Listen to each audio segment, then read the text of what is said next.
काम आता है। बहुत अच्छी है, शुक्रिया नूर। नूर, याद रखो, मैं तुम्हें करीब से जानना चाहती हूँ। एक दूसरे की पसंद नापसंद जानकर हम करीब आ सकते हैं। हद हो गई है अम्मी, दरवाजे पर कान लगा के बातें सुन रही हैं। तुमने तो मुझे डरा ही दिया था सिन्हा। इस तरह की हरकतें क्यों करती हैं अम्मी आप? बेकार की बातें मत करो तुम। अब दोपहर के वक्त यहाँ तुम्हें क्या काम आ गया सिन्हा? हाँ, आप बहुत इंपॉर्टेंट बातें सुन रही थी। मेरे आने से आप वो पूरी सुन न सकी, ऐसा ही है ना? मेरी बहन को कुछ देर सुकून से रहने दे अम्मी, उनका सुकून मत छीने आप। जरा अपने होशो हवास में रहकर बात करो। मत भूलो कि मैं माँ हूँ तुम्हारी। मैं जानता हूँ कि मैं किससे बात कर रहा हूँ। तुम ये सारी बातें छोड़ो और अपने लिए जाके कोई काम तलाश करो। जाओ और किसी कंपनी में अपनी काबिलियत के बलबूते पर मेहनत करो और कर्ज सुधारो। अली ने तुम्हें बेकार वहाँ नहीं भेजा था। मुझे वहाँ आला तालीम हासिल करने के लिए नहीं, अली साहब के ऐश और आराम के लिए भेजा था। और आपने मेरी बहन के साथ जो किया उसका सामना करने से बचने के लिए वहाँ भेजा था। आपने समझी आप? सिनोन, बस अम्मी, आप उस आदमी के खौफ से। उस आदमी से क्या मुराद है? क्या हो रहा है?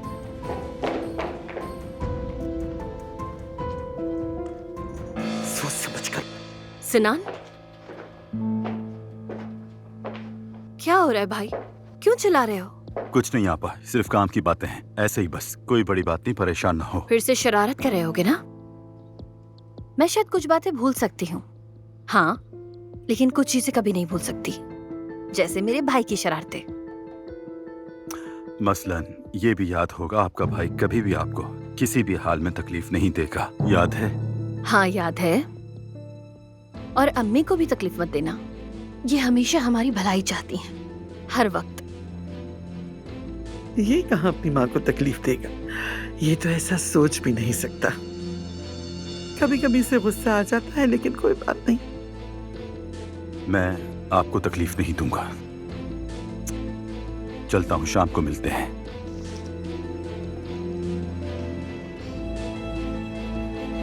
तुम अभी तक यहाँ क्या कर रही हो? बातें सुन रही हो हमारी? अम्मी, मैं आपको ऐसे प्यार से बात करते हुए देखकर हैरान हो गई शायद, इसीलिए मेरा ध्यान हट गया। अब चलना चाहिए मुझे। Have a good day. वैसे अम्मी, एक बात पूछूंगी, इसने ऐसा क्यों कहा? बदतमीज लड़की है। चलो आ जाओ। ये मोहब्बत बदुआ बन गई है।